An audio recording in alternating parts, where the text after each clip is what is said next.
Hello friends, ગઈકાલના 1600 પોઈન્ટના ઘટાડા પછી આજે માર્કેટમાં 1000 પોઈન્ટની રિકવરી આવી છે.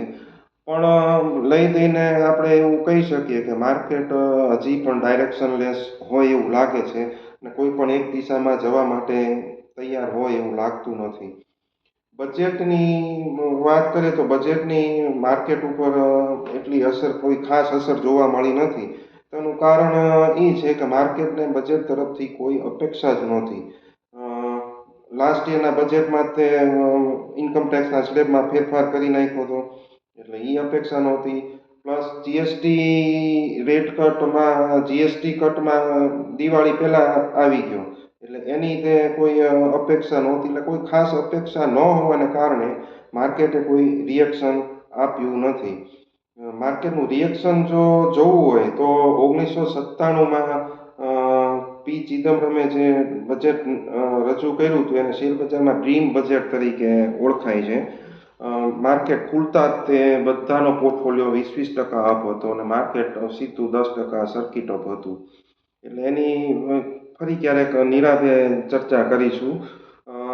પછી બીજી એક કોમેન્ટ મારા મિત્રની આવી છે કે તમારી સલાહથી મેં ટીવી બિઝનેસ ચેનલ જોવાનું સાવ બંધ કરી દીધું છે.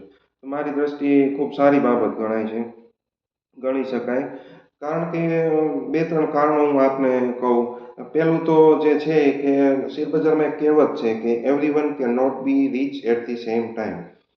જો કોઈ એક શેરમાં આખી ગામ દુનિયા ઘૂસી ગઈ હશે તો એ શેર ક્યારેય નહીં ચાલે, એવું એક કહેવત છે અને એ હકીકત છે. એટલે તમે મને આ સીએનબીસી આવાસ કે ઝી બિઝનેસ જોવો છો તો એ આખું ભારત દેશ જોતું હોય છે. એની ઉપર જે શેરની ભલામણ થાય એ આખું ભારત દેશ લેતું હોય છે. આખી ગામ દુનિયા એમાં ઇન્વેસ્ટ કરતી હોય છે. તો એવા શેર બને ત્યાં સુધી એવા શેરમાં ફસાવ નહીં, એ ધ્યાન રાખવું જોઈએ. બીજું એક કારણ ટીવી ન જોવાનું એ છે કે 2003-04માં ટીવીનું એક મહત્વ હતું. ઇન્ફોર્મેશનનું એકમાત્ર માધ્યમ, સ્પીડી ઇન્ફોર્મેશનનું એકમાત્ર માધ્યમ ટીવી હતું.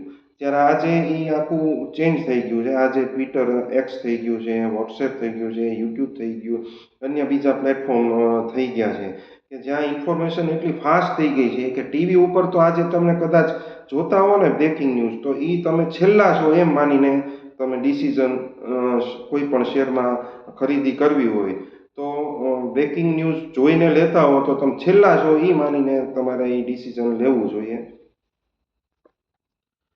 અને ત્રીજું કે ટીવી ચેનલ્સ છે, બિઝનેસ ચેનલ છે, એને એના ટીઆરપી સાથે મતલબ હોય છે. એને રોજે રોજ નવું પીરસવું પડતું હોય છે. એનો દાખલો હું આ બજેટ પહેલાંનો જ આપું.